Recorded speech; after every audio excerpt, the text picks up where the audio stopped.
1945 সাল। দ্বিতীয় বিশ্বযুদ্ধের ধ্বংসস্তূপের মধ্যে দাঁড়িয়ে একটি দেশ ঘোষণা দিল, এখন থেকে বিশ্ব চলবে তাদের নিয়মে। ডলার হবে বিশ্ব মুদ্রা, তাদের নৌবাহিনী পাহারা দেবে সমুদ্র পথ, আর তাদের প্রযুক্তি নির্ধারণ করবে ভবিষ্যতের দিক নির্দেশনা। ৮০ বছর ধরে যুক্তরাষ্ট্র সেই আধিপত্য ধরে রেখেছে। কিন্তু ইতিহাস কখনো স্থির থাকে না। পূর্ব দিকে এক ঘুমন্ত দৈত্য জেগে উঠেছে। মাত্র ৪ দশকে একটি কৃষি প্রধান দেশ পরিণত হয়েছে বিশ্বের কারখানায়, যার হাতে এখন সবচেয়ে উন্নত প্রযুক্তি, সবচেয়ে বড় সেনাবাহিনীর একটি, আর বিশ্বজুড়ে বিস্তৃত অর্থনৈতিক প্রভাব। নাম তার চীন। আর উত্তরে এক পুরনো সাম্রাজ্যের ছাই থেকে আবার জেগে উঠেছে সামরিক শক্তি। তেল আর গ্যাসের ভাণ্ডার নিয়ে, পারমাণবিক অস্ত্রাগার নিয়ে সে আবার বিশ্বমঞ্চে নিজের অস্তিত্ব জানান দিচ্ছে। নাম তার রাশিয়া।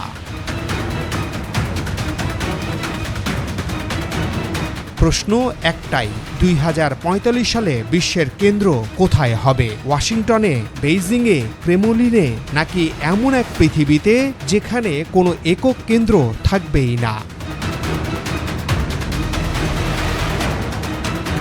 আজকের এই ভিডিওতে আমরা গভীরভাবে বিশ্লেষণ করব 3 পরাশক্তির শক্তি, দুর্বলতা আর সম্ভাবনা, এবং শেষে দেখব এই বৈশ্বিক দাবা খেলায় বাংলাদেশের অবস্থান ঠিক কোথায়। বিশ্ব নেতৃত্ব বলতে আসলে কি বোঝায়? বিশ্ব নেতৃত্ব শব্দটা শুনতে সহজ মনে হলেও এর পেছনে লুকিয়ে আছে জটিল কিছু মাপকাঠি। কোনো দেশ রাতারাতি পরাশক্তি হয়ে ওঠে না। এর জন্য প্রয়োজন হয় একাধিক স্তম্ভের সমন্বয়। প্রথমত, অর্থনীতি। একটি দেশের মোট উৎপাদন, বাণিজ্য নেটওয়ার্ক আর বিশ্ববাজারে তার প্রভাব নির্ধারণ করে সে কতটা শক্তিশালী। দ্বিতীয়ত, সামরিক শক্তি। শুধু সেনা সংখ্যা নয়, বরং প্রযুক্তিগত উৎকর্ষতা, নৌবাহিনীর নাগাল আর প্রতিরক্ষা বাজেটের গভীরতা। তৃতীয়ত, প্রযুক্তি।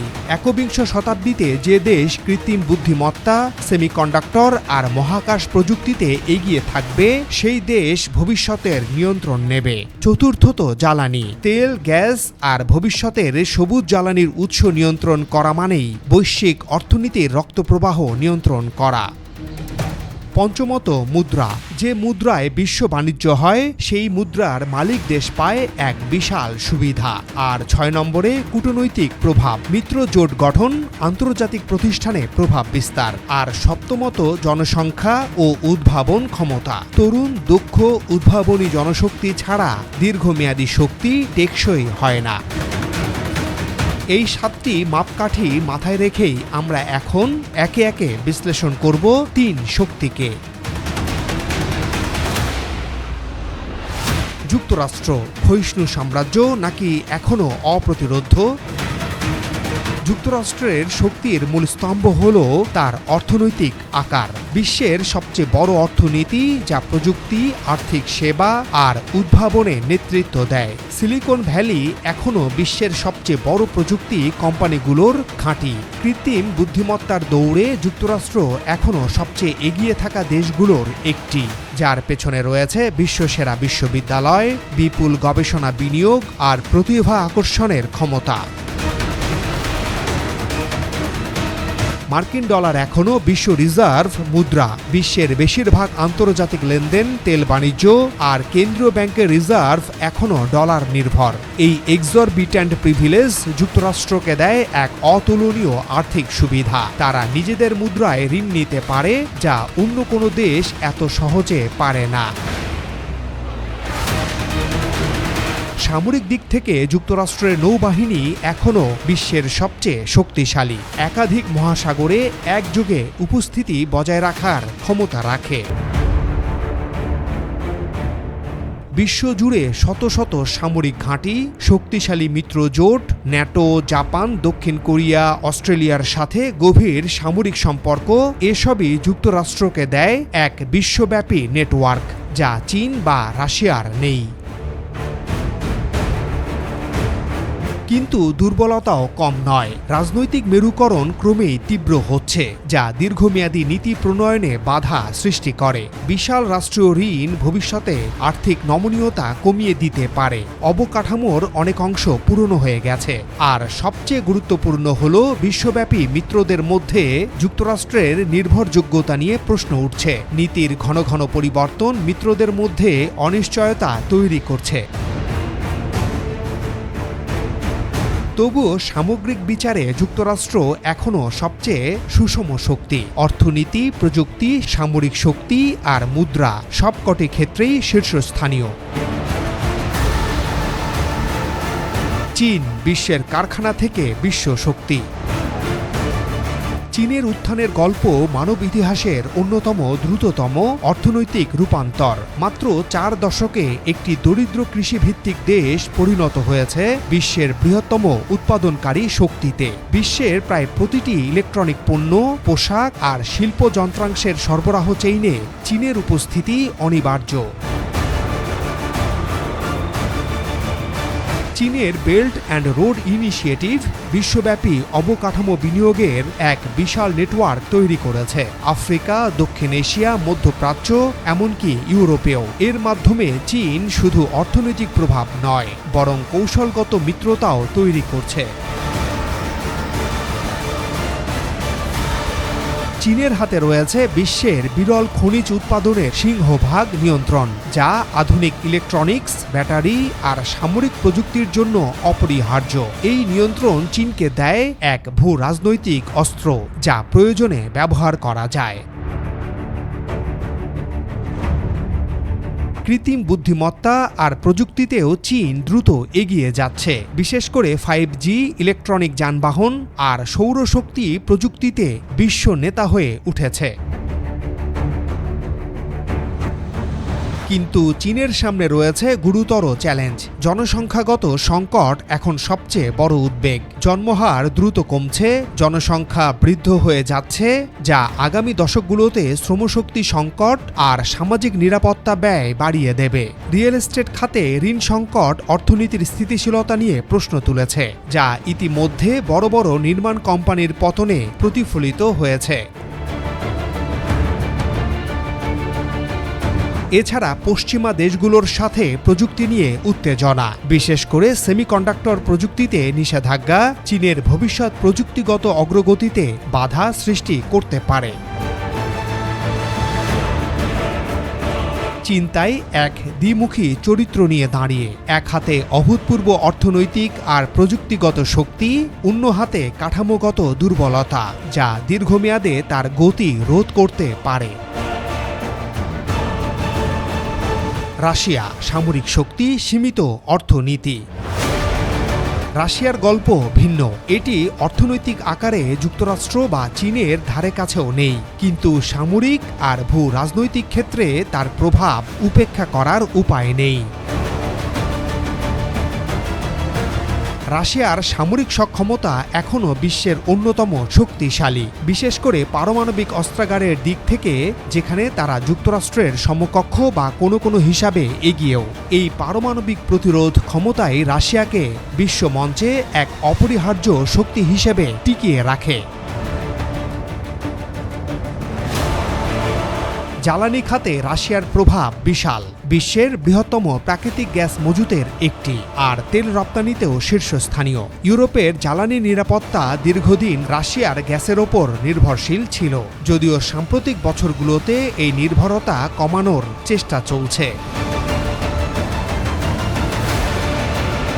কিন্তু রাশিয়ার অর্থনীতি কাঠামোগতভাবে দুর্বল। এটি মূলত প্রাকৃতিক সম্পদ রপ্তানির ওপর নির্ভরশীল, যেখানে বৈচিত্র্যগত শিল্প খাতের অভাব রয়েছে। পশ্চিমা নিষেধাজ্ঞা দীর্ঘমেয়াদে প্রযুক্তি আমদানি আর বিনিয়োগে বাধা সৃষ্টি করেছে।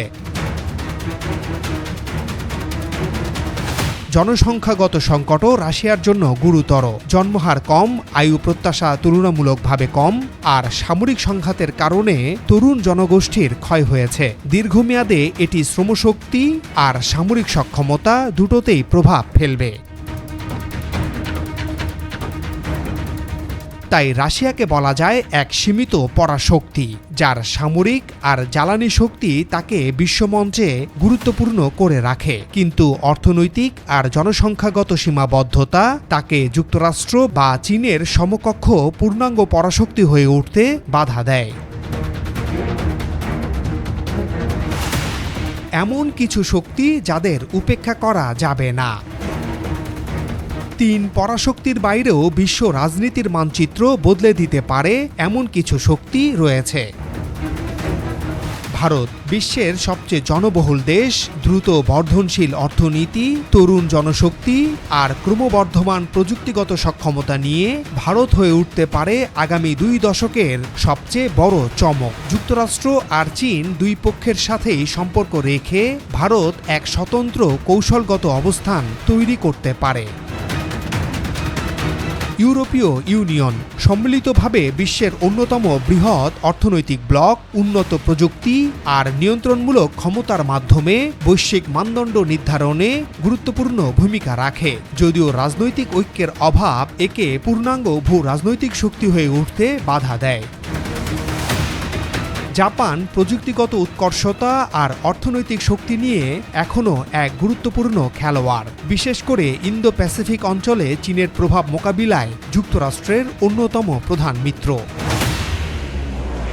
আর মধ্যপ্রাচ্যের উপসাগরীয় দেশগুলো সৌদি আরব, কাতার, সংযুক্ত আরব আমিরাত সহ তাদের বিপুল সার্বভৌম সম্পদ তহবিল আর জ্বালানি সম্পদ ব্যবহার করে ক্রমেই বৈশ্বিক বিনিয়োগ আর কূটনীতিতে নিজেদের প্রভাব বাড়াচ্ছে। তারা আর কোনো একক পরাশক্তির ছায়ায় থাকতে চাইছে না, বরং যুক্তরাষ্ট্র, চীন, রাশিয়া সবার সাথেই সমান্তরাল সম্পর্ক গড়ে তুলছে। আর এই জটিল সমীকরণে ইরান নিজেই একটি পরাশক্তি। এই শক্তিগুলো হয়তো এককভাবে যুক্তরাষ্ট্র, চীন, রাশিয়ার সমকক্ষ নয়, কিন্তু ভবিষ্যতের বিশ্ব ভারসাম্যে তাদের ভূমিকা নির্ণায়ক হয়ে উঠতে পারে। 2045 সালের 3টি সম্ভাব্য বিশ্ব। এখন প্রশ্ন হলো, এইসব শক্তি আর দুর্বলতা মিলিয়ে 2045 সালে বিশ্ব কেমন দেখাবে? বিশ্লেষকরা মূলত 3টি সম্ভাব্য চিত্র তুলে ধরেন। প্রথম সম্ভাবনা, যুক্তরাষ্ট্র নেতৃত্ব ধরে রাখবে। এই দৃশ্যপটে যুক্তরাষ্ট্র তার প্রযুক্তিগত উদ্ভাবন, মুদ্রার আধিপত্য আর মিত্রজোটের শক্তি ব্যবহার করে বৈশ্বিক নেতৃত্ব বজায় রাখবে। কৃত্রিম বুদ্ধিমত্তা আর মহাকাশ প্রযুক্তিতে এগিয়ে থেকে তারা পরবর্তী প্রযুক্তিগত বিপ্লবের নেতৃত্ব দেবে। দ্বিতীয় সম্ভাবনা, চীন প্রধান শক্তি হয়ে উঠবে। এই দৃশ্যপটে চীন তার উৎপাদন ক্ষমতা, প্রযুক্তিগত বিনিয়োগ আর বেল্ট অ্যান্ড রোডের মাধ্যমে গড়ে তোলা বৈশ্বিক নেটওয়ার্ক কাজে লাগিয়ে অর্থনৈতিক আকারে যুক্তরাষ্ট্রকে ছাড়িয়ে যাবে। যদি চীন তার জনসংখ্যাগত আর আর্থিক সংকট সামলাতে পারে, তাহলে তারা হয়ে উঠতে পারে একবিংশ শতাব্দীর কেন্দ্রীয় শক্তি। তৃতীয় সম্ভাবনা, বহু মেরুকেন্দ্রিক বিশ্ব। সম্ভবত সবচেয়ে বাস্তবসম্মত দৃশ্যপট, যেখানে কোনো একক দেশ পূর্ণ আধিপত্য পাবে না, বরং যুক্তরাষ্ট্র, চীন, ভারত, ইউরোপীয় ইউনিয়ন আর আঞ্চলিক শক্তিগুলো মিলে এক জটিল ভারসাম্যপূর্ণ বিশ্ব ব্যবস্থা তৈরি করবে, যেখানে ভিন্ন ভিন্ন অঞ্চলে ভিন্ন ভিন্ন শক্তির প্রভাব বিরাজ করবে। রাশিয়া এই ব্যবস্থায় এক গুরুত্বপূর্ণ কিন্তু সীমিত ভূমিকায় থাকবে। বাস্তবে ইতিহাস বলে যে ভবিষ্যৎ প্রায়ই এই 3টির মিশ্রণ হয়ে দাঁড়ায়। সম্পূর্ণ এক মেরু নয়, সম্পূর্ণ দ্বিমেরু নয়, বরং ক্রমবর্ধমান জটিলতার এক বহুমেরু কেন্দ্রিক বিশ্ব, যেখানে ক্ষমতা বিভিন্ন খাতে বিভিন্নভাবে বণ্টিত থাকবে। বাংলাদেশ কোথায় দাঁড়াবে? এই বৈশ্বিক পুনর্বিন্যাসের মধ্যে বাংলাদেশের অবস্থান কি হবে? বাংলাদেশ ভৌগোলিকভাবে দক্ষিণ এশিয়ার এক গুরুত্বপূর্ণ অবস্থানে রয়েছে, ভারত, চীন আর দক্ষিণ পূর্ব এশিয়ার সংযোগস্থলে। এই অবস্থান বাংলাদেশকে দেয় এক বিশেষ কৌশলগত সুযোগ, কিন্তু সেই সাথে চ্যালেঞ্জও। এই কারণেই ভারসাম্যপূর্ণ পররাষ্ট্রনীতি বাংলাদেশের জন্য অপরিহার্য। কোনো একক পরাশক্তির সাথে অতিরিক্ত নির্ভরতা, তা যুক্তরাষ্ট্রই হোক, চীন হোক বা আঞ্চলিক শক্তি ভারত, দীর্ঘমেয়াদে বাংলাদেশের কৌশলগত স্বাধীনতা সীমিত করতে পারে। বহু মরুকেন্দ্রিক বিশ্বে টিকে থাকার একমাত্র উপায় হল সব পক্ষের সাথে ভারসাম্যপূর্ণ সম্পর্ক বজায় রাখা। একইভাবে জরুরি বাণিজ্যিক বৈচিত্র্য। বাংলাদেশের অর্থনীতি এখনও তৈরি পোশাক রপ্তানির ওপর অতিরিক্ত নির্ভরশীল, আর রপ্তানি বাজারও কয়েকটি নির্দিষ্ট দেশের ওপর কেন্দ্রীভূত। ভবিষ্যতের অনিশ্চিত বাণিজ্য যুদ্ধ আর ভূ রাজনৈতিক উত্তেজনার মুখে বাজার আর পণ্য উভয় ক্ষেত্রেই বৈচিত্র্য আনা জরুরি হয়ে দাঁড়াবে। আগামী ২০ বছরে বাংলাদেশের সবচেয়ে বড় সুযোগ লুকিয়ে থাকতে পারে তার তরুণ জনশক্তিতে। যখন চীন, রাশিয়া একদিকে যুক্তরাষ্ট্র জনসংখ্যাগত বার্ধক্যের চ্যালেঞ্জ মোকাবিলা করবে, তখন বাংলাদেশের তুলনামূলক তরুণ জনসংখ্যা হতে পারে এক বিশাল সম্পদ, যদি সঠিক শিক্ষা, দক্ষতা উন্নয়ন আর প্রযুক্তিগত বিনিয়োগ নিশ্চিত করা যায়।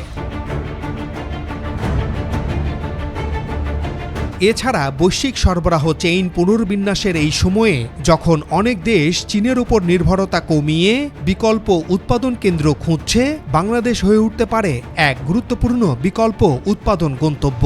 চীন, তুরস্ক, কাতার কিংবা ইউরোপ যদি বাংলাদেশে কারখানা স্থাপন করে, আর বাংলাদেশ যদি অবকাঠামো, বিনিয়োগ পরিবেশ আর রাজনৈতিক স্থিতিশীলতা নিশ্চিত করতে পারে, তাহলে বাংলাদেশ হয়ে উঠতে পারে আগামী কয়েক দশকের অন্যতম অর্থনৈতিক সুপার পাওয়ার। দর্শক, আপনার মতে আগামীতে বিশ্বকে নেতৃত্ব দেবে কে? চীন, যুক্তরাষ্ট্র না রাশিয়া, নাকি ইরান বা তুরস্কের মতো অন্য কোনো দেশ? মন্তব্য লিখে জানান। ভালো থাকুন, সাবস্ক্রাইব করে সাথে থাকুন।